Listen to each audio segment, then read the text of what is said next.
The weight of your mock frame cowl does make a difference. So today we're going to be talking about the weight of your mock frame cowl. So there are many different ways that you can decorate a mock frame cowl, or any cowl on a mini four-wheel drive car for that matter. So let's take a look at what a plain mock frame cowl will weigh, as well as one that might be a little fancy, like a metallic silver one, or ones that have paint on them, or ones that have stickers on them, or one that might be like stripped of its bare essentials. So let's take a look. First, we're going to be weighing our standard out of the box, out of the kit mock frame cowl. So this one here does not have a sticker, but if we add a little sticker from the sticker sheet somewhere onto the cowl, that will survive the test of the requirement, that is, of having at least one sticker on the cowl. So let's take a look at what this might weigh on this regular mock frame cowl with all four attachments together. 13.18 grams. Okay, very good. Now let's take a look at what the silver metallic mock frame cowl weighs. This one's got one sticker on its underside right here. 13.29 grams. Okay, very good. Now let's take a look at what painted mock frame cowls weigh. So this has the stickers on the sides, as you see here, as well as, for this one at least, the Tamiya sticker right here. And we've got additional stickers right here. I cut them from the sticker sheet and added them to this latch over here so that this cowl won't separate from the chassis as easily. So let's take a look at our purple one. This is from our Purple Rain mock frame from long ago.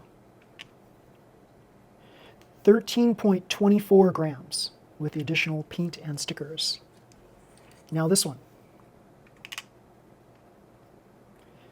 13.33 grams. So the additional Tamiya stickers do weigh a tiny bit more. Remember, every gram counts in these mini four-wheel drive car kits.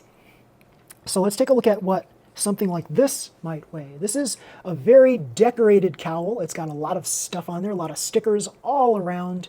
And yeah, I wanted to use all the stickers that were on the sticker sheet, as well as some of the extraneous parts of the sticker sheet, so I can create additional designs. As you see here, I call this the Iron Spider. So this is like taking all of that scrap from the sticker sheet of a mock frame and turning it into something that's really cool looking, I think, because the foil stickers are really, really cool in a mock frame sticker sheet.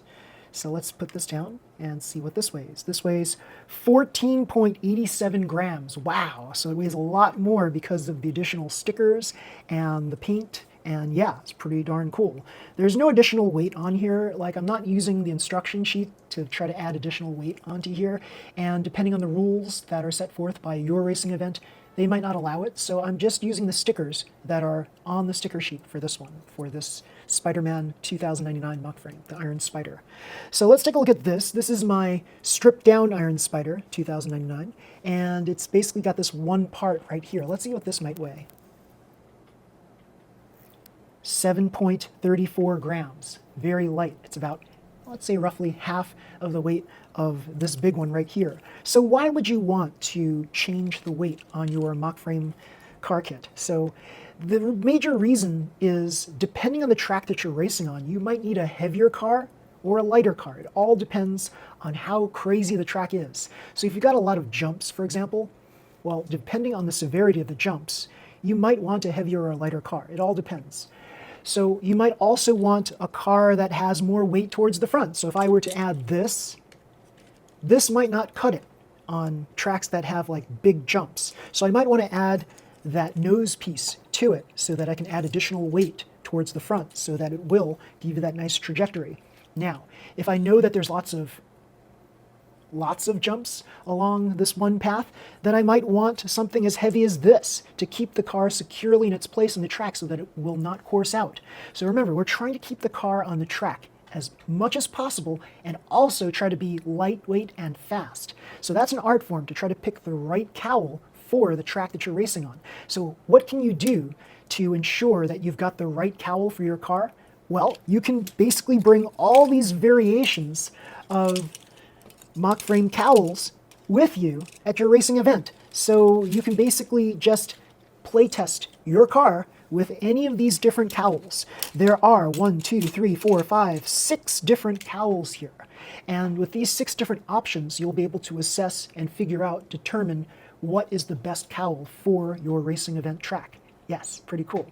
Now, if you've seen my video before on the Korean mock frame version 2, you'll note that, yes, this clear plastic or translucent plastic cowl is a little bit heavier than your standard white mock frame cowl. Yes, so take that into consideration when you are racing your mock frames, because a heavier cowl might mean the difference between winning or losing depending on the track that you're racing on.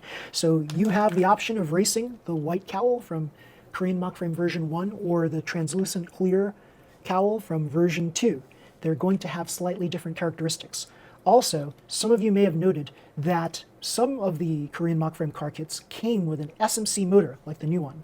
And some of the Korean mock frame version 1s may have come with the Mabuchi motor. Yes, so depending on the racing event, whether you have a Mabuchi motor or an SMC motor, that will also determine whether you win or lose on that particular track. It all depends on the track and which motor type it needs, how heavy your cowl should be, and you might want to think about stripping your cowl down to bare essentials like you see here, depending on the track. Or you might want everything connected to your cowl so that you can make your car as heavy as possible. Now, some of you might say to yourself, well, I've always run into issues with mock frames where a piece explodes off and I'm disqualified. So you want to make sure that when you're putting your pieces together, you push them securely, tightly, so that the parts don't budge. So some people might want to add a drop of glue here and there to keep their cowls completely secure. And if you do that, that's fine. Depending on the racing event, there should not be an issue with that because people use glue on their cowls and chassis all the time. But some racing events might be fickle and say no glue allowed. You have to race your car based on what you see that's in the kit, and you build everything that's in the kit and that's it, nothing else.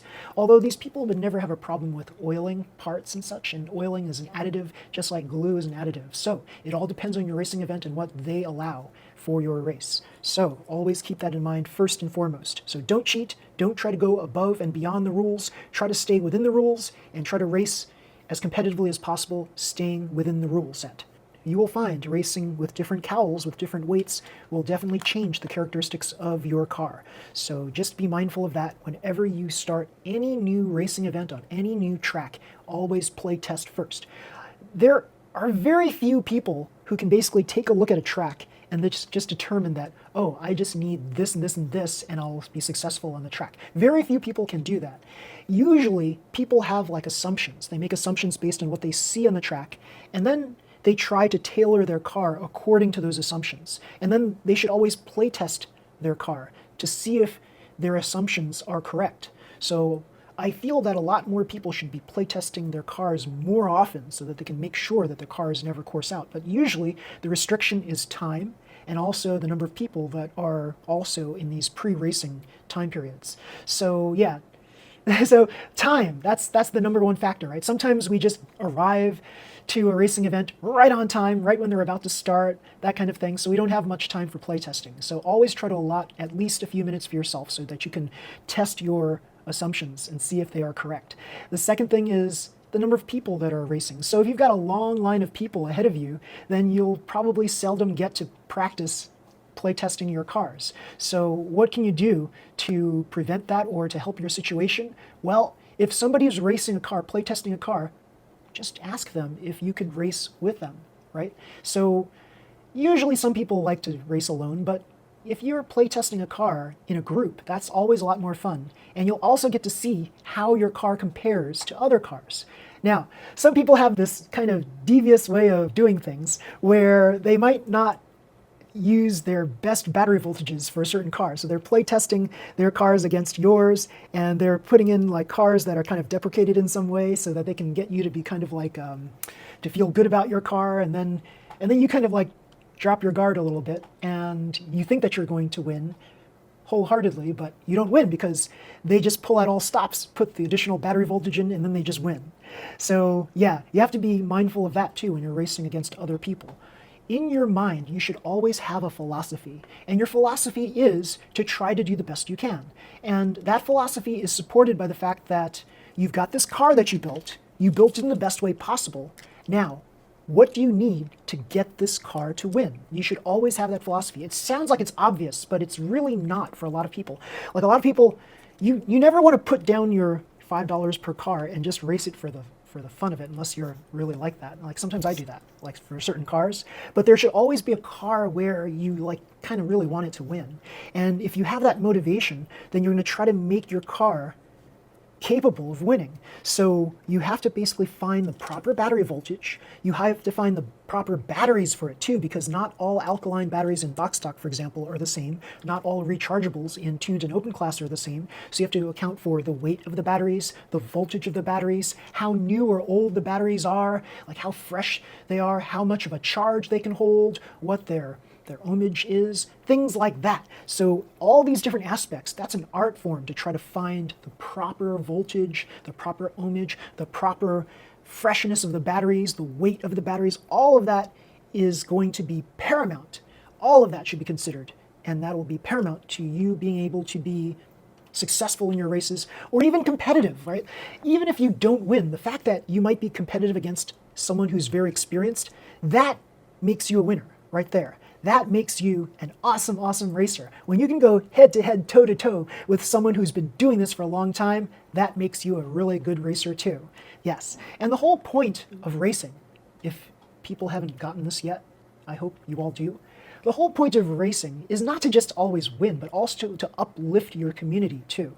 So you want to make sure that any race that you're in, like everybody feels good about it, right? So yeah, there's going to be winners and there's going to be losers, but if you always seem to win, make sure you try to uplift everyone else around you too. You know, like high five the people that were in the race with you, like shake hands or high five, whatever you want to do, to fist bump, right? Like whatever you want to do to make sure that there's always camaraderie amongst your fellow racers. You never want to leave making people think that, oh, this high and mighty person, blah, blah, blah. No, they should never think like that. You should always try to be as helpful as possible to the rest of your community. And you can do that by providing help to anyone who needs it. So yeah, that's what it's all about, building the community so that we can all become better, stronger, faster racers, so that one day one of us, or maybe a bunch, will go to the Japan Cup and win it all. Yeah. Pretty darn cool. So everybody, if you like this video, please slam the like button, subscribe to my channel, and you'll see more videos just like this one. Until next time, everybody, see you. Bye.